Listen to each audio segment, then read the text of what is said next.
conversation. It's the conversation. Y'all ready? Let's go. No filter, no restrictions. You about to get my opinion in this purest form. So my words, don't try to spin them. What I said is what I said. And what I said, I meant it. The gloves are off now when I'm coming out swinging. So engage in verbal combat, but you better be ready. Cause this here for me is light work, even if the topic's heavy. I'm ready for it all with no running from nothing. You just take the time to digest what I put in. No rushing, but time is moving, don't waste it. You want the real, come and face it. Come sit and talk to me if you want it straight without a chaser. And it might burn a little when you step on up to taste it. But it's nothing harsh, I promise. Just a little conversation.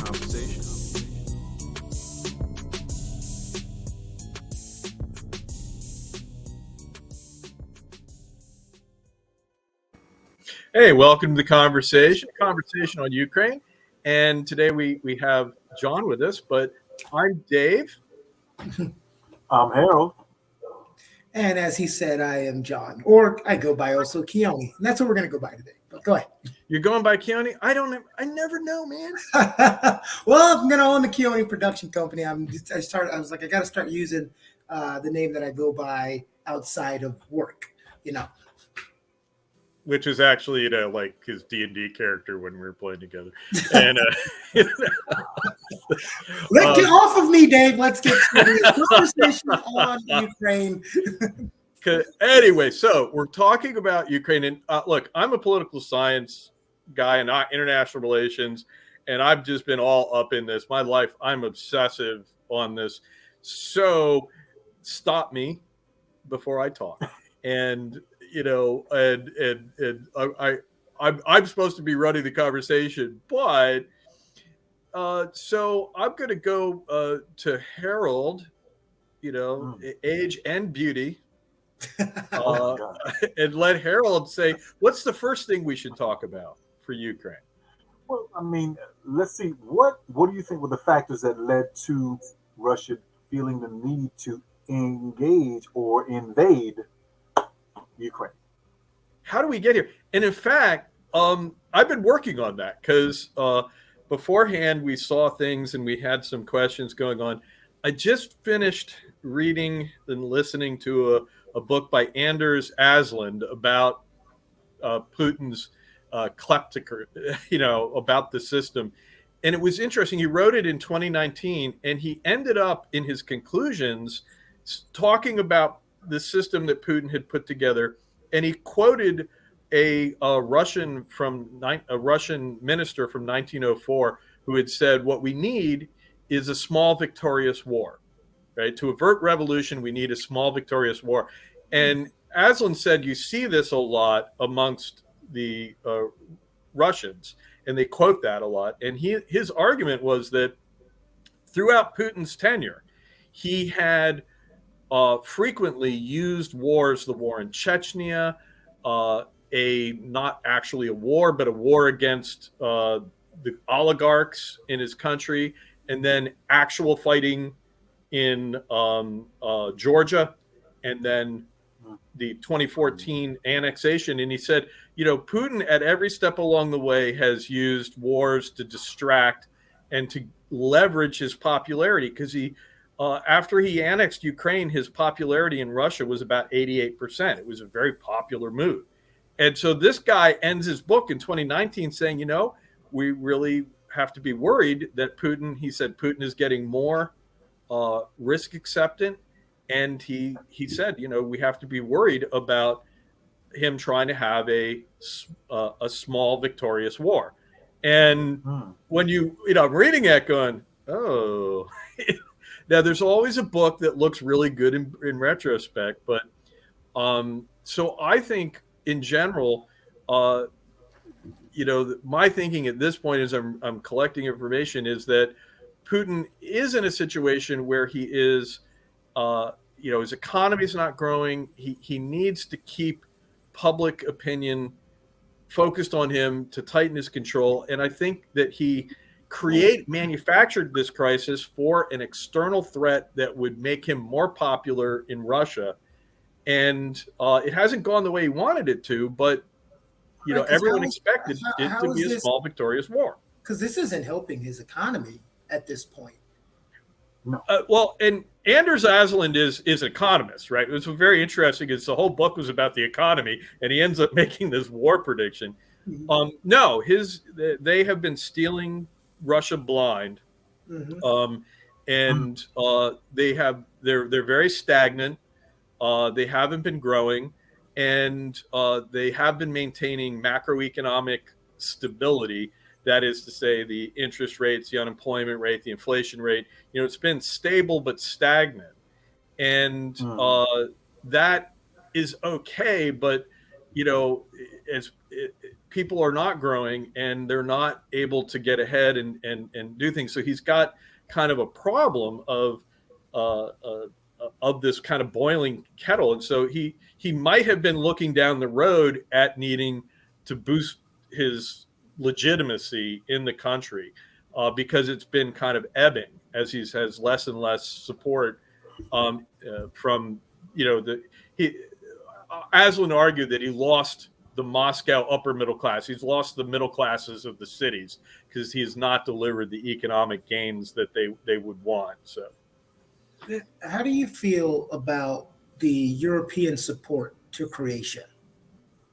I know it's hard to speak for other countries, but Ukraine. I said Croatia. Sorry, Ukraine. Oh, I'm having PTSD. I'm thinking about when I was in Bosnia and Croatia, but in 1998, 1999. But how do you feel about the European support to Ukraine? Well, I think the thing that comes at one of the things, there are a lot of things that are coming out of this, but one of the amazing things that from even before the war began was that the Europeans closed ranks. The Europeans and NATO, everybody was unified. And in fact, people in NATO were like, wow, I'm surprised at how unified everyone is. And as the war has gone on, I didn't think he would be this violent, because it just seemed like, no, there's no way he'll be doing. But, right now, today, the pictures of Mariupol are coming out. And, it's devastation on a World War II level. And he's killing people. He's created refugees.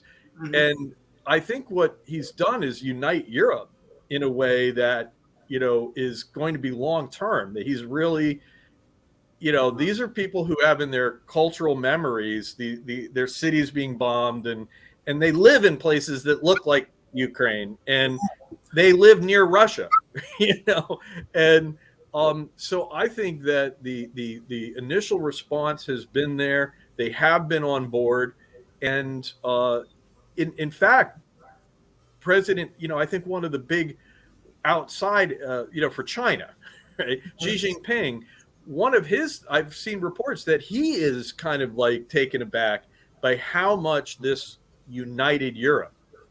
And I guess authoritarian leaders don't understand. Democracies are slow to act, but when you put the fear of God in them, they turn around and they will fight you to the bitter end. And they have their own interests at hand too. Are you going to stop at Ukraine, or are you going to keep going? One of the things that I think is turning up the violence is, of course, I believe in his mind, this was going to be a swift thing. I'll have Ukraine in a week. I'm not saying he said that, but I feel like that's what was felt. Yeah. And the resistance that he's received when he saw the pictures of, rows of tanks destroyed by these people he thought he was just going to run over. And me being retired military, Dave, you being military, we know when we see a not well-trained unit, okay? And there was a lot of tactics that were being used that you're going, who is running this military force of Russia? Yes. Bugs Bunny and Elmer Fudd? I mean, I could take a specialist out of my squad, and he could have ran some better tactics. Thank you. I early on, I was kind of like, where the hell are these guys coming? And I just was kind of wondering, and I kind of said, wow, they're not coordinating. I'm just, all these things they were doing. I would have said that they were acting like a National Guard unit on annual training, except that would insult the National Guard. Right. Absolutely would insult, especially since our National Guard, by the way. Wait, Dave. We lost Harold in that one. I don't know if I lost you. No, you didn't. You have your active duty army, you have your reserves, and then the National Guard is like the low-hanging fruit. When the active army's picking on reservists, we just turn around and they pick on the National Guards. So what I listen, our National Guard got trained up and went to Iraq and did very well. Yes. So that's one reason why our National Guard kicked their ass back into Belarus and Russia. Trust me. People undervalue the importance of training. What I want to ask you, Harold, is because Dave is looking at it. This is his wheelhouse. These are things he likes to look at. I'm looking at it from a soldier's perspective, a military's perspective. You're a civilian. When we say things like, "How do you feel about the support Ukraine is getting?" I'm thinking about it military-wise. He's thinking about it political science-wise or government-wise. How do you, as an everyday civilian, feel about the support? Because you may not dive into the minutia of everything that's going on. Right. Well, I mean, looking at different news cycles and seeing what people are focused on, because again, some talk about, the refugees and trying to get them out and get them to safety. Some look at the fact that, different countries are supplying military aid to Ukrainians and trying to make sure that they can at least put forth the best fight that they possibly can. And then, I'm looking at, I guess, bits and pieces of both, because understanding some of the pieces of the Geneva Convention and what you're supposed to do in war, which I still fight with that whole framework, because war is war, in my opinion, and, it's almost like, when you're in a fight, defending yourself, and although Russia's not defending themselves, but when you're in a fight trying to defend yourself, you try to do what you can to gain that advantage at all costs. And there's going to be collateral damage here, there, and possibly everywhere. But when you see someone strategically target specific places, and when I look at what I feel that Russia's doing, is they just want to level Ukraine. And then they'll go right back to their borders, most likely. This is my thought process, just on the outside looking in, because now, are they going to really want to pay, since they now destroyed their own economy and the rest of the world is starting to kind of isolate their economy and really pull back from them? Are they going to be able to put resources into Ukraine to build it back up? Most likely, no. Would they even be willing to do that? Most likely, no. And with the pressure now Putin's feeling from oligarchs, from some of the people in parliament, expressing that they think he needs to, or there were some mistakes made and he needs to pull out, and they're not in agreement. It's, on this side, I look at a number of different pieces of this puzzle, not that I can put all of them together, but when I try to understand the why, it just doesn't add up to me, on the civilian side, understanding the why was this even necessary? Because I heard Dave say earlier, sometimes it's because there may be some unrest within Russia. He's trying to create a distraction, but how far or how big of a distraction do you need to create? Because now I'm hearing the talk about the losses of troops in this compared to the loss of troops in, I think, Afghanistan or whatever other.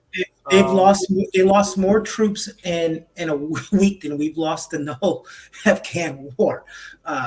Right. So you're hearing about those things, and those are in the news cycles around Russia as well. So is he really doing himself a service or disservice in his whole approach on trying to go into Ukraine, to take Ukraine? And like you said earlier, Keoni, what he did was really create a bigger problem for himself. And I think he has no exit strategy.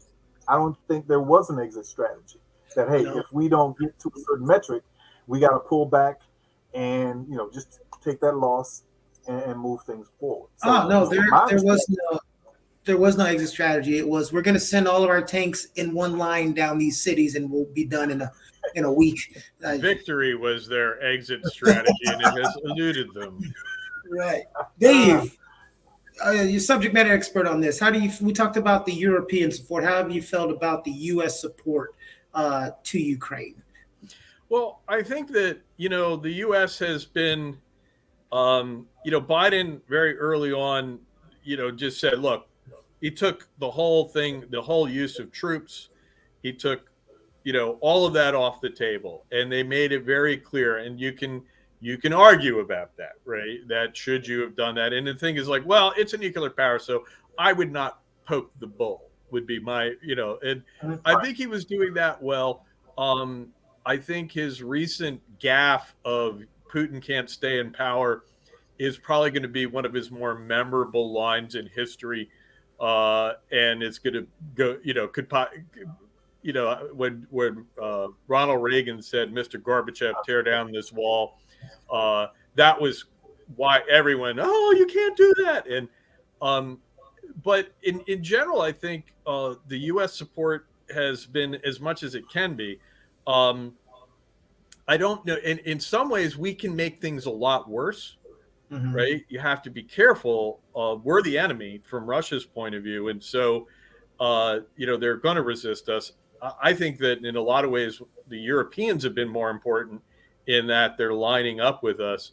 And but I think we've seen good support from the U.S. and whether that's financial weaponry. I know I see a lot of message boards, YouTube comments, Twitter comments, because people get emotional when these happen. And that's not looking down on them. That's rightfully so. You see dead people, you see civilians being harmed, hospitals being bombed. Even though you're not Ukrainian, you're over here in America, if you have some human decency, you feel that. And so you see a lot of comments, why can't we send troops? Why? And I always marvel at that, because there's a lot of people that says, well, send the troops and help. And then when they start seeing troops dying, they're like, why are we over there? And then they flip and turn the other way as a surprise. That what did you think happens when we go over there and we're getting shot at and blown up? There's going to be casualties. So I agree with you that we're taking the appropriate steps, and we could make it worse. I think troops on the ground would totally escalate things. And then certain players, I won't name them, but certain players are staying out of it because we don't have troops on the ground. Yeah. And plus the American people aren't ready for, we did Iraq. We just had Afghanistan. Right. Can our soldiers take a breath? Take a breath. And I think the key thing. Go ahead, Harold. Go ahead, Dave. No, you go. I was going to ask Dave, these sanctions, you keep hearing about the economic sanctions, wanting to understand fully that dynamic, or better that dynamic. And then how long would it take for the sanctions to have the desired impact, which would discourage Putin from this whole invasion and come out of our Ukraine? But then in addition to that, the confiscation of the monies and property of the oligarchs, that's happening also on an international space. So can you talk on those two pieces for me? Yeah, because remember that book I just finished, right? It was all about that. Don't take rich people's money, they turn on you. One of the, and again, Anders Osland, I'm building a lot on this. I'm sort of a prisoner of the book that I literally finished a couple hours ago.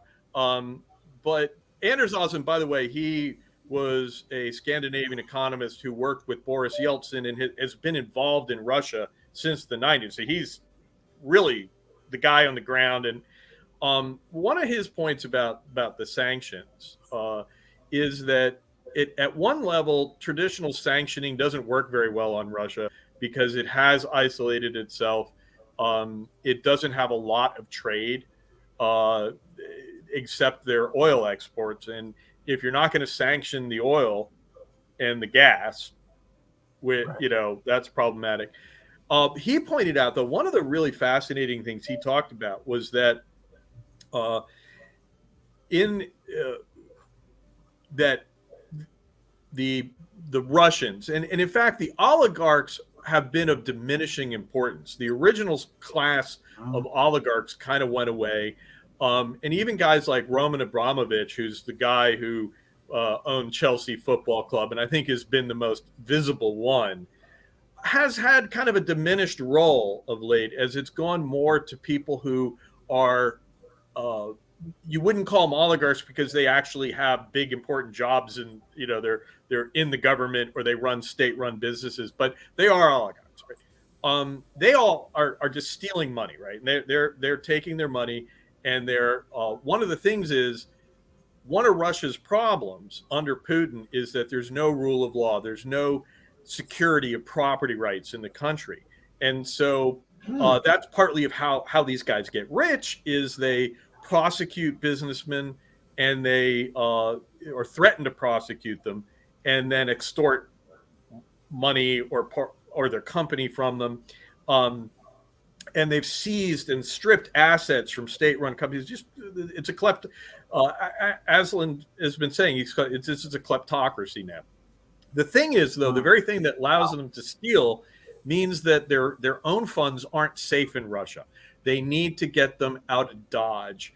And so they go through Cyprus because Cyprus has this old Soviet-era agreement that it's easy to move funds through Cyprus. And then they go into shell companies and they go to the United States and Great Britain. And so one of Aslan's points is that one of Putin's bases in power is the tax havens. And the tax havens are actually the United States and United Kingdom. And he argues that, look, if you guys want to get Putin, go get his money and the money of all his other guys. To do it, what you need to do is, change your rules about transparency of companies, and kind of. There were a lot of moves to require people to declare, like if you have a bank account, banks have to verify the identity of who they're doing business with. That came out of the Patriot Act. There's an exception to the Patriot Act for real estate, right? And so a lot of the money that comes in, you can buy real estate with a shell company without saying who you are, without revealing the beneficiary owners, as they call it, right? In Europe, there are laws on the books requiring, kind of doing away with the anonymous shell companies. They aren't being enforced, or they aren't implemented yet. In the U.S., there aren't, and in Europe, not so much. We have an exemption for real estate. We also have a loophole for lawyers, that lawyers, because of attorney-client privilege, can, move money anonymously. And he argues that, look, these guys have got their money. Guess where it is? It's in the United States and UK. You want to hurt them, go do this. And the thing is, wow, that was technical. How long did that take? I haven't even finished explaining it all, but that's part of what can be done and can be done. It's entirely in the U.S. and UK's. It's domestic. The money's here. Let's go get it.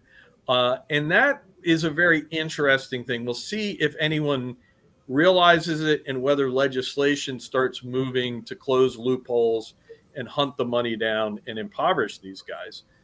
That would be very satisfying in and of itself. And, my thing is let's go see. Putin is thought to have between $1 and $200 billion in assets. I mean, this makes him, forget Jeff Bezos. He is considered to be the richest, he's got money, just insane amount of money. And they think that there's probably about $400 billion out there of this money that for all the oligarchs and the state-owned, the Putin cronies. Crony is the term that's being used now, because all the guys that Putin has are about his age, and he started in St. Petersburg, and they were his associates back in the day. And so he's got this inner circle, and they think about 400 billion. So, you talk about how you're going to rebuild Ukraine.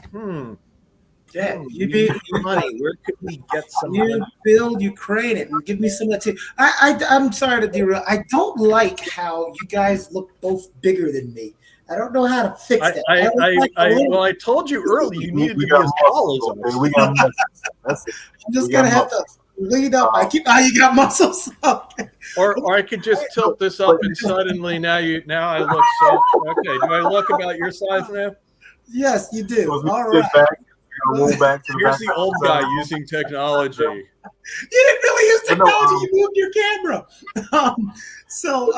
There's something interesting came up this weekend. I was scrolling Twitter, my Twitter profile, and I came across a tweet from a gubernatorial candidate in Florida who basically said Ron DeSantis needs to take the $300 million Florida has invested in Russia or Russian assets. And we've heard a pin drop. I saw that tweet this weekend. I hadn't heard one thing in the media as it relates to let's at least get our money back. Forget about the other stuff. I mean, we can then turn on his money, but how many other states? How much does America have invested in Russia that we don't know about? We're talking about $300 million just for Florida alone. So that's an interesting I just need this gas to go back down. That's all. I'll guarantee they have more invested in West Palm Beach than we have invested in Russia, mainly because stuff in West Palm Beach is worth a lot of money. Seriously, West Palm Beach it was discussed as one of you buy real estate, right? Mm-hmm. So where are you going to buy real estate? You're going to buy it where it's expensive, right? Because you've got billions of dollars because they strip things out. So it's an insane amount of money. There's not, Say that again? Wasn't it reported that the former president purchased the property and sold it for quite a hold on. Wait, hold on. I'm sorry. Hold on. Because you said former president, and I didn't want to spoil it because I have a topic that Dave's gonna love to talk about. Anytime that name comes up, it's his trigger word. And there you go, because people can. This was asked in email when I said we're going to talk about this topic. Why was this now the time to do it? Because this is not something he thought of overnight. Just I'm going to invade Ukraine, And a lot of people will say, "Is this why our former president was always downplaying NATO and talking about leaving NATO and all the other different world organizations that he kept talking down upon and saying they're no use in trying to get the U.S. not to be the biggest supporter of NATO and talked about us being pimped out by the other countries? Was this him strengthening our belief in these organizations to help his buddy over there? It's hard to say. I don't understand the Trump, and nobody is. We're going to be working on the Trump-Putin relationship, and there's a lot of ways it could go. There's something about Putin and Trump are two peas in a pod. They both, except that Putin's probably more competent than Trump on any, and he's very. But the themes of Putin are this loyalty to people, this personalization, and I would say Putin has been better at being loyal to his followers than Trump has. Well, yeah. And, his inner circle is very tight from his days in St. Petersburg when he was deputy leader in the 90s, right? And so he's kept these folks together. He's kept the team together. So that tells me that he's a little. But when it comes to Trump, I think there's different angles on it. Napoleon. My personal reaction was always to think of the Napoleon's maxim: never interrupt your enemy when he's making a mistake. And I just felt that Putin's thing would be to look at Trump and go, Trump is tearing up NATO. So I'm just going to chill, right? I'm not going to interrupt him by doing anything. And Trump comes in after Putin's Crimea thing. So he was riding well off of that. Mm-hmm. He did have a military occupation. He militarily got involved in if we talk about small victorious wars, right? He got involved. Putin got Russia involved in Syria and was very much involved in helping Syria against ISIS, and but that did not get him the kind of support at home he got. But that was concurrent with the Trump presidency. So his eggs might have been in that basket. I think when you look at when he invaded, part of it, I think, is Trump was defeated in 2020. So for 2021, he's planning and working on what he's going to do. And then he launched, there's your planning cycle, right? He would have, if he had started thinking about how do I want to develop this situation, I think he would have been doing it throughout 2021. Some people point to Afghanistan, the apparent, the U.S. withdrawal from Afghanistan as being, although I suspect his plans were already well underway. His plans included, changing the constitutional arrangements of Belarus. I mean, this whole thing was involved in going on throughout most of 2021. So I think it's long. The other thing too is oil prices. Oil prices have to be high for him to embark on this, and they were, and they got high. And so I think he's very opportunistic, and again, I'm really prisoner of this book I just finished reading, but the statement about him that was quoted was that he's not a chess player, but he is a judo player. He practices judo, and believes in it as a philosophy. And so a chess player plans their moves out well in advance. Someone in judo uses your enemy's force against them. So judo is about reacting and using your enemy against them. It's more reactive, more opportunistic. And I have always thought he was opportunistic. So I'm like, okay, this is confirming my belief. So it must be true. We always have to worry about confirmation bias. But yes. So I think that was what was going on. I think that the stars aligned for this in 2020. And so I would say that it wasn't determinate, but I think the Trump being withdrawn, now he's got Biden, and now he's got to make a move and do something there. Yeah. We did. So on all of that planning and strategy, probably should have sat down more with his military leaders. So, Harold, go ahead, Dave. What are you about to say? Because I don't mean to laugh, but it's just watching this thing, and I'm like, whoa. I don't think you can overemphasize how bad these guys are, and I don't think the questions are being asked. Why didn't you know these guys were this bad? And it's like, well, they hadn't shown this weakness in Syria. And there's that military inclination not to underestimate it and a potential opponent.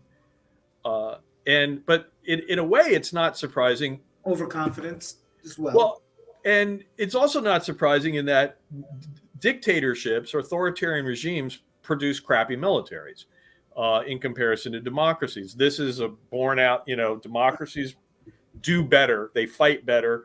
And generally, there's a lot of evidence that their militaries are better trained, better equipped.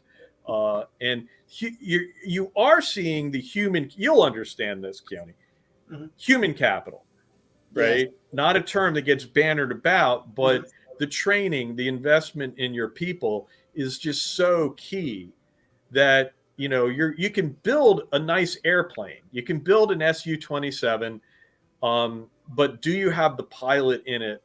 Right. And the Ukrainians are up in inferior aircraft, but they're going, they're all in, they're fighting, and and the Russian pilots are, the troops suck. I mean, they don't have NCOs. They don't have training. A lot of them didn't know they were going to be there, because that's another thing. He didn't understand that he needed to motivate them. You can't just say, hey, all right, we're going off to war. Let's go. That's not how war speeches are made. These guys invested in hypersonic. Go ahead, Harold.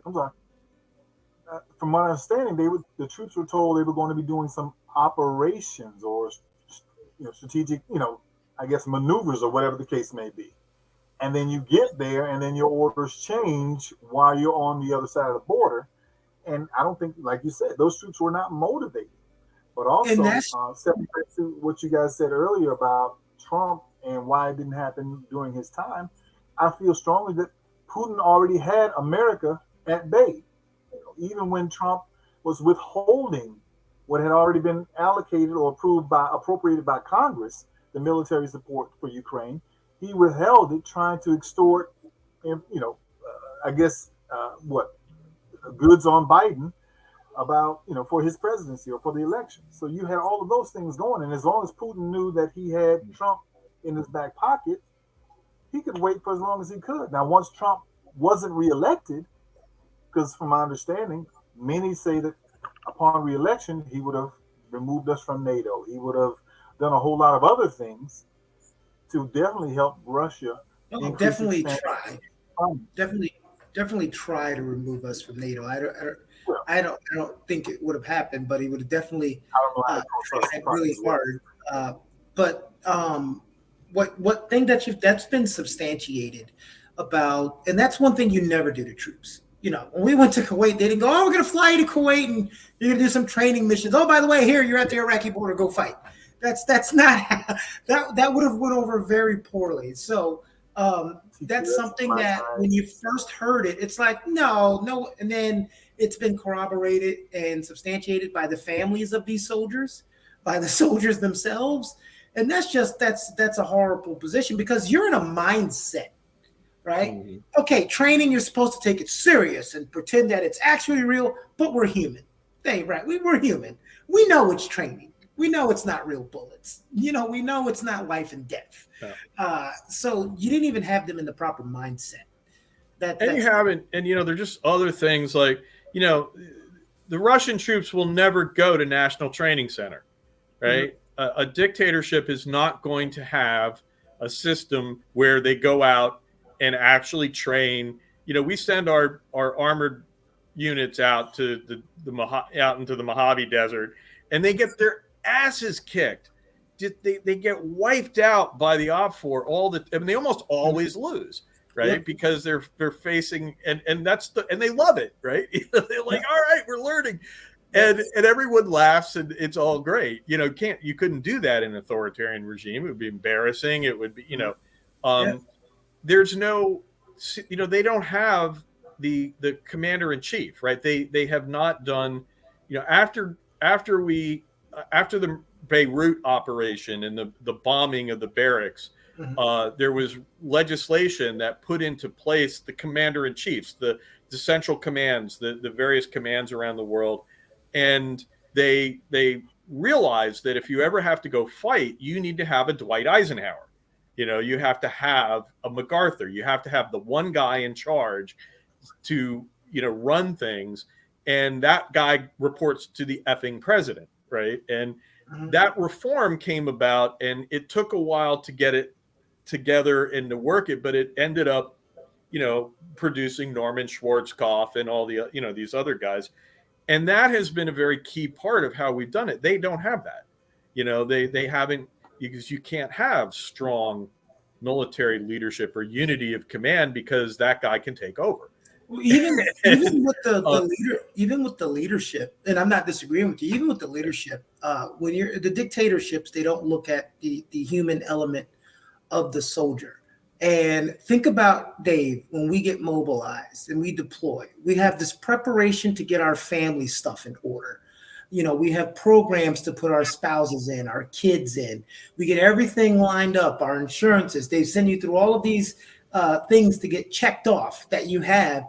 And so when you go off to training thinking you're training and not to war, now you've got a wife that's been home for 2-3 months because you told her you were going for 3 to 4 days of training, and that's what's killing the soldier morale as well. I could see that being a huge factor that not a lot of people think about.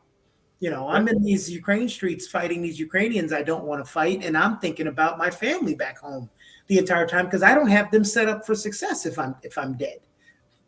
Yep. And it's just, and I guess my big point is that to fold it back where this goes is that they don't see this, right? You'll have a hard time convincing Putin or Xi Jinping that democracies make better militaries, right? And like you say, the human capital is denigrated. There are also reasons you don't want to empower your military, because you want to keep them under control. And so I think that this is something that we're watching. This is they've committed just most of their army. They're like all in Ukraine, and their battalion tactical groups are getting chewed up, and they're going to leave a lot of hardware on the ground in there. And, you know, it's their military, again, you know, part of their thing was that they had military power, right? It was the one thing they had, right? Their economic, they've got oil and gas, and then they've got military power. Well, guess what? Your military power is doo-doo. And, you know, you got diddly squat, and you're leaving a lot of what you're expending your ammunition, you're leaving things behind. And so they're going to come out of this profoundly weakened. And that could be dangerous because they're left with their nukes, right? It's their only thing. But I think, you know, the calamity here for them is can't be. I don't think we're underestimating it at all. So the recovery on both their parts, of course, more on Ukraine's part because of the loss of life of people who weren't clamoring for war. Same thing with the Russian troops, but that recovery part for Russia when this is over, that's going to be an interesting thing to watch and what happens with that. You know, it's just it's. I get choked up here because it's just I'm thinking about the people on both sides. You know, when we have an opposing force, the enemy, we always see them as the enemy, and people forget these people that are soldiers for the enemy sometimes are just like you. You know, not like the person that's leading them. And it's easy for people to say, well, you know, the Germans, they followed orders too. Well, you know, when you sign up for this, that's what you do. You follow the orders of the people that are in charge of you. And once you're in those orders, now I've got to fight for Dave and Harold beside me. And who cares what the commander in chief is saying? I'm trying to protect me and my friends. So it's so many layers to this. And I just wanted to be on to talk about it from a soldier's perspective of the you know, of what's going on in Ukraine and Russia. Yeah. So Dave, I would like for you to give us some closing thoughts on where we are today with Ukraine and what do you see in the awesome mind of Dave? I'm gonna pump you up a little bit. Dave hasn't gotten a damn thing right yet. So well, you know what? Here's a predicting thing. I thought Putin would not do this primarily because I thought it would be smarter to, when the West was saying, oh, he's going to do all this stuff, to not do what the West said he was going to do. But I think probably the reason for that is domestic pressure at some level of maybe not acute, but understanding he has a need to maintain his legitimacy. Well, that ship sailed. And so now he's in a really tough position. We're seeing, though, right now, as of, you know, what is it, March 30th, and things are changing at this point. And first of all, I think the Ukrainians are winning. If I can, where are my air quotes? There we go. Winning. You don't win in this, but right. I think that you're seeing the Russians are negotiating, and the Ukrainians are very seriously negotiating, very seriously proposing things. They are proposing compromises that would be acceptable to Russia while asking for very concrete security guarantees. I mean, they're really smart. You know, they're coming out with positions. They're offering, though, hey, we'll be neutral in NATO. And this whole Crimea thing, we'll put a 15-year pause on dealing. You know, we're going to, for 15 years, we're not going to fight over Crimea, and then we'll negotiate over it. I don't know how they're going to be about Luhansk and Donetsk province, right, the Donbass area. But, you know, they seem to be coming to the table with practical offers. On the Russian side, they went into the meeting and came out and said, oh, we're going to stop, fighting in Kiev and Chernihiv. And that, you know, we're going to pull back from that. And now the whole discussion is, oh, are they serious about that? They pulled some troops out, but they're just repositioning. And my thing about that was, well, the Russians are creating a narrative that allows them to withdraw, right? If they say they're withdrawing and they don't, they might want to keep the troops there because, first of all, they'd be stupid to withdraw, right? That's their bargaining chip, right? Is you want us to get the hell out from around your capital, so we want you to let us keep these. I mean, realpolitik here. But they've publicly said, oh, we're going to pull out. So my point on this is, yeah, they may, we don't trust them, but I think they've put themselves into a good bargaining position to be able to bargain and be able to move towards an agreement. So I would be very guardedly optimistic about the peace process. The Ukrainians are counterattacking and they're making small gains.